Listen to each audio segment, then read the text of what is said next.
Hi, welcome to Culture Shock. So I'm at the airport again this morning at OR Tambo, nice and early like I have been so often these last couple of weeks. This time I'm taking a flight down to Port Elizabeth today to go and spend a day with one of my clients. The friendly city they call it, I believe, so we'll find out. And I've been here a little while this morning. I got here a little earlier than I needed to, just to try and beat the traffic. And I can't help but notice things as I stand here, which is perhaps not always good for me. The one thing that stood out for me, though, is the amount of advertising and the nature of the advertising that's up inside the airport. Now, I know that's the same in every single airport. Every trolley, every available space has got some sort of branding on it.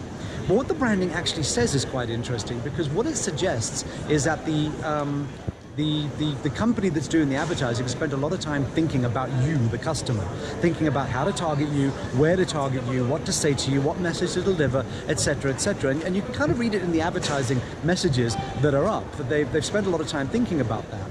And that's the marketer's role, of course, is to make sure that they're targeting advertising in exactly the right way. Whether or not they're doing that right, I don't know. The one thing I would say, certainly there's a lot of customer data around. I would suggest there's perhaps too much customer data, that with the advent of the internet a couple of years, 25 years ago perhaps, since then data's got increasingly cheaper and cheaper and more easy to come by. So that I think we're gorging ourselves on it, perhaps. They might just know more about you than they need to, marketers.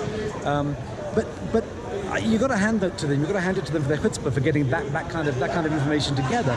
Because as people leaders, we haven't done the same. I think they probably have 10 times as much data about customers as we have about our employees, which is absurd when you think about it, because the only way in which you deliver a great customer experience is through a great employee experience.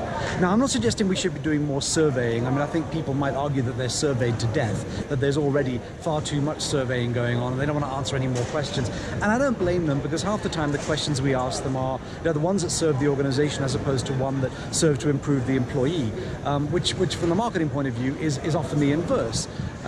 So we're getting that wrong. We're not asking relevant questions, I think, like for example, do you know when your employees have their highest energy peaks throughout the day? And do you know when their energy is ebbing, at what points of the day that is? Because that could tell you something about the way work is organized. It could tell you something about whether or not you need to start providing healthier lunches, because maybe there aren't any around your building. It can tell you quite a lot of interesting things about the employee experience. Do you know, for example, what time they get up in the morning in order to come to work? Could tell you about where you're positioned, what the traffic's like. That could explain their mood first thing in the morning. There could be a whole range of things you could do if you just had the data on employee experience. We need to think more like marketers as people leaders. While they may be gorging on way too much data, we just have far too little. I would bet you they've got 10 times as much data about customers in marketing than we have about employees in our people departments. And I think that's something we should fix. That's my thought for the week. I hope you have a good week.